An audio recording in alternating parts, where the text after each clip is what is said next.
کبھی کبھی ہمارے دشمن ایسے ہوتے ہیں جنہیں ہم نہیں جانتے اور اللہ ہی بہتر جانتا ہے۔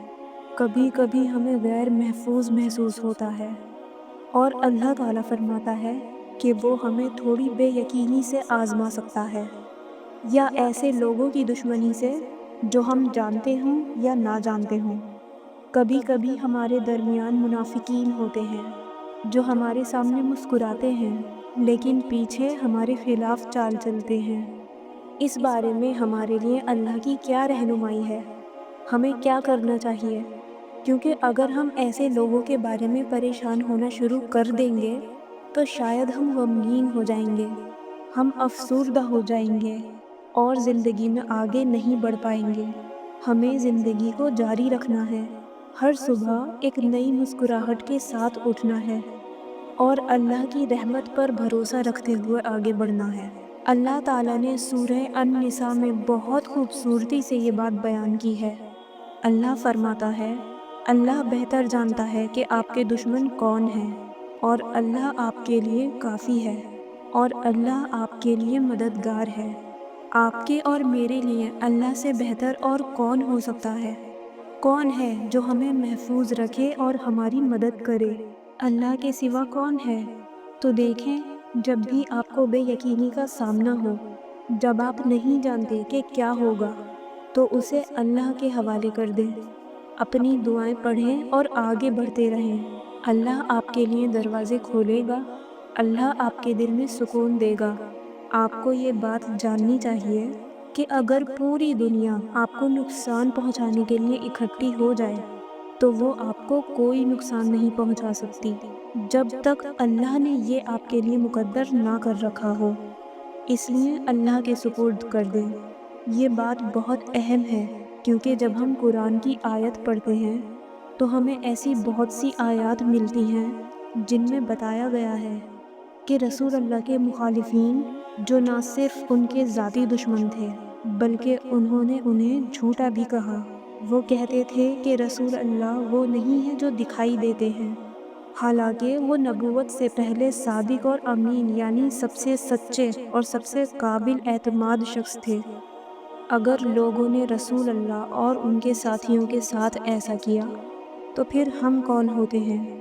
ہمیں اس بات پر افسوس نہیں کرنا چاہیے، کیونکہ اگر اللہ کے راستے پر چلنے والوں کے ساتھ ایسا ہو سکتا ہے تو ہمیں بھی اس کا سامنا کرنا پڑے گا۔ جب لوگ آپ کے بارے میں کچھ برا کہیں تو ان باتوں کو اپنے دل پر نہ لیں۔ یاد رکھیں کہ اللہ کے محبوب بندوں کے ساتھ بھی ایسا کیا گیا، تو اگر وہ ہمارے ساتھ ایسا کر رہے ہیں تو اس کا مطلب ہے کہ اللہ ہمیں پسند کرتا ہے۔ ایسے وقت میں مسکرائیں اور ثابت قدم رہیں، کیونکہ اللہ کا وعدہ ہے کہ وہ اپنے راستے پر چلنے والوں کی حفاظت کرتا ہے۔ اللہ فرماتا ہے، کہہ دو میرا محافظ وہ ہے جس نے کتاب نازل کی، اللہ ہی نیکوکاروں اور ان کی حفاظت کرتا ہے جو اللہ کی رضا کے طلبگار ہوتے ہیں۔ اللہ میرے لیے کافی ہے، مجھے کسی چیز کی فکر کرنے کی ضرورت نہیں۔ وہی عرش عظیم کا مالک ہے۔ اللہ پر مکمل اعتماد رکھیں اور اپنے معاملات اللہ کے سپرد کر دیں۔ اگر آپ کو تھوڑی سی تکلیف یا پریشانی ہو تو یاد رکھیں کہ اس میں دراصل آپ کے لیے کوئی نہ کوئی فائدہ چھپا ہے۔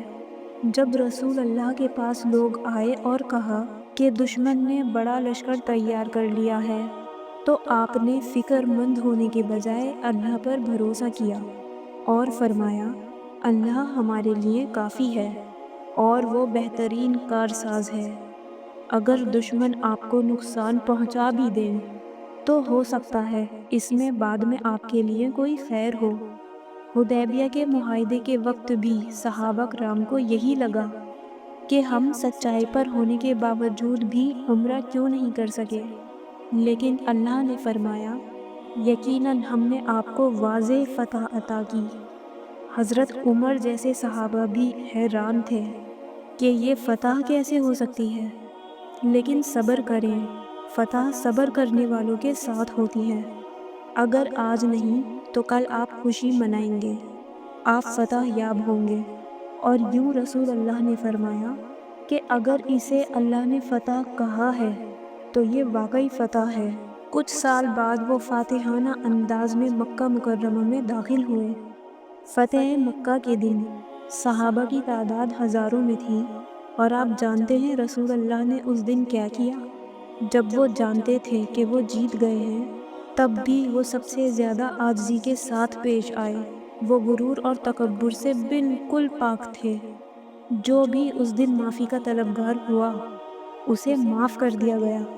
صرف یہی نہیں، جب انہیں مکمل طاقت اور اختیار حاصل تھا، جب وہ اپنے دشمنوں کے ساتھ جو چاہتے کر سکتے تھے، تو انہوں نے کیا کیا؟ انہوں نے ایک سوال کیا، اور یہ سوال مجھے بہت پسند ہے، کیونکہ اس سے ہمیں بہت کچھ سیکھنے کو ملتا ہے۔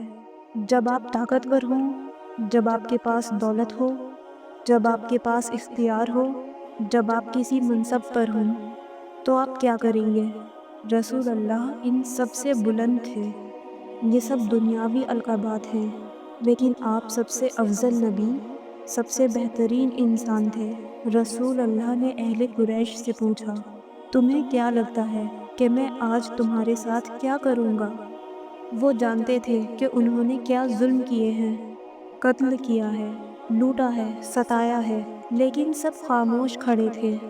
وہ امید کر رہے تھے کہ اچھا سلوک کیا جائے گا۔ رسول اللہ نے فرمایا، جاؤ، تم سب آزاد ہو، آج تم سے کوئی بدلہ نہیں لیا جائے گا۔ حضرت موسیٰ اور بنی اسرائیل کو فرعون کے ظلم و ستم کا سامنا رہا۔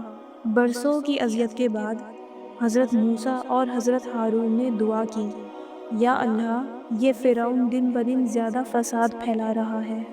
آپ نے اسے دنیا کی خوبصورتی، دولت اور اختیار دیا ہے، اور وہ اسے لوگوں کو گمراہ کرنے کے لیے استعمال کر رہا ہے۔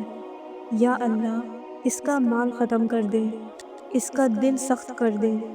اللہ نے جواب دیا، میں نے تمہاری دعا قبول کر لی، لیکن تمہیں ثابت قدم رہنا ہوگا، یہاں تک کہ تم اپنی دعا کو حقیقت بنتے ہوئے دیکھو۔ اللہ ہمیشہ سنتا ہے، ہماری دعائیں قبول ہو جاتی ہیں، لیکن کبھی وقت لگتا ہے۔ فتح تبھی نصیب ہوگی جب ہم صبر اور استقامت کے ساتھ صحیح راستے پر چلتے رہیں گے۔ اللہ ہمیں کامیابی عطا کرے گا، بشرطے ہم اس کے حکم پر چلیں اور اس کی راہ میں ثابت قدم رہیں۔ ہم نے دشمنوں کے بارے میں بات کی، حسد کے بارے میں بات کی، اور یہ سب کچھ رسول اللہ اور ان کے صحابہ کے ساتھ پیش آنے والے واقعات میں سمویا ہوا ہے۔ حضرت موسیٰ علیہ السلام کے واقعات بھی ہمارے سامنے ہیں۔ بعض اوقات ہم کسی کو پسند نہیں کرتے، کیوں؟ جو بھی وجہ ہو، ہم انسان ہیں۔ کبھی کبھی ہمیں کسی کے ساتھ آرام دہ محسوس نہیں ہوتا، یا ہم ان سے دور رہنا چاہتے ہیں۔ یہ انسانی فطرت ہے کہ ہمیں بعض لوگوں کے ساتھ مسئلہ ہو سکتا ہے، لیکن جب آپ کسی کو ناپسند کرتے ہیں تو اس ناپسندیدگی میں میانہ روی اختیار کریں۔ شاید کل وہی شخص آپ کا دوست بن جائے، شاید وہی کل آپ کے قریب ہو جائے۔ اللہ ہمیں حکم دیتا ہے کہ کبھی کسی سے نفرت یا ناپسندیدگی کی بنیاد پر انصاف کا دامن نہ چھوڑیں۔ اللہ فرماتا ہے، عدل کرو، یہی تقوی کے زیادہ قریب ہے۔